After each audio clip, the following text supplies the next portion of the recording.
Hi, it's Kwan. It's day 2 of the office deck build. As you can see, the bottom frame is standing up against a tree. The reason why I'm doing that is because I have to put some chicken wire underneath, or I think it's 3/4 inch by 3/4 inch wire. That way mice and rodents don't get in. I'm gonna lay that across down here, and then I'm gonna flip it back down onto the crushed rock, and then that's when I'll start putting in the insulation in the floor to help it in the wintertime, because that's where I'll end up losing a lot of the cold will come up and seep into the floor. So I'm gonna do that, and then I'll lay the subfloor down, and from there I'll start framing the walls. The back end is gonna have that big 8 by 3.5 foot window that I'm put back there, and then the front wall, what you'll be seeing will be a door and a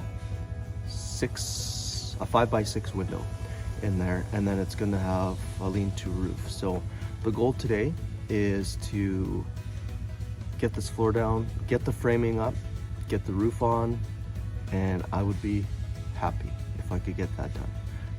And if I want to push for a little extra, if I get some sheeting on there, that would be even better. But it's a lot of stuff, and I don't have a blueprint or anything. I'm kind of calculating this stuff on the fly, see how it works, and I'll walk you through that process as I go along. So I'll kind of update you throughout the day as I get things moving.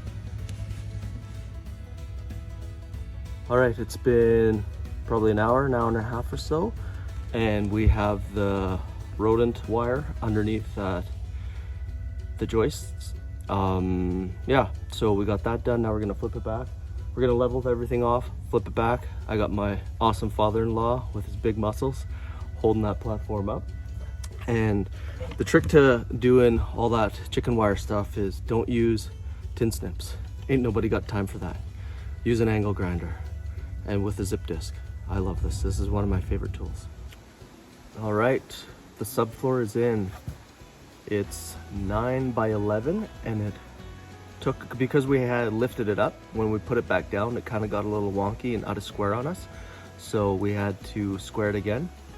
And the trick that we used for this one was we took ratchet straps, because everything, I had hurricane ties, the rodent wire, and all that stuff was already in, so it was hard to move. You can't really bang around with a sledgehammer and then move everything. So what we did was we took ratchet straps, put it on the one corner, and then cranked it really tight.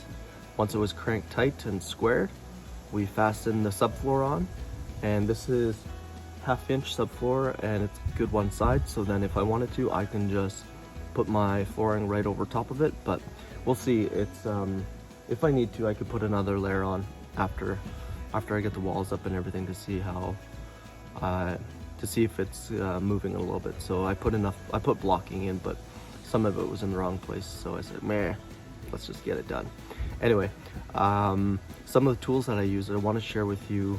I'm a guy who loves his stilettos, and I got in crap from my wife with this hammer. This hammer is a stiletto. It's a little bit pricier than your normal hammer, but it's made of magnesium, and it's super, super light. And the reason why I tape this high-vis rope around it is just so I can find it. Especially with guys at the work sites, they never leave this thing lying around, because it's a really, really, really nice hammer. Because when you start swinging it, when you swing enough, it's super light, but it hammers in just as hard as a normal hammer, so then you don't have that wrist fatigue. That's one of the tools that I love and I use all the time on jobs. And another one that I really like is this track saw guide. So this is made by Craig, and what it is I have this little guide that sits on top of it.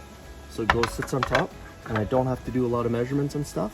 I just measure, lay my track on, and go have my way at that piece of plywood.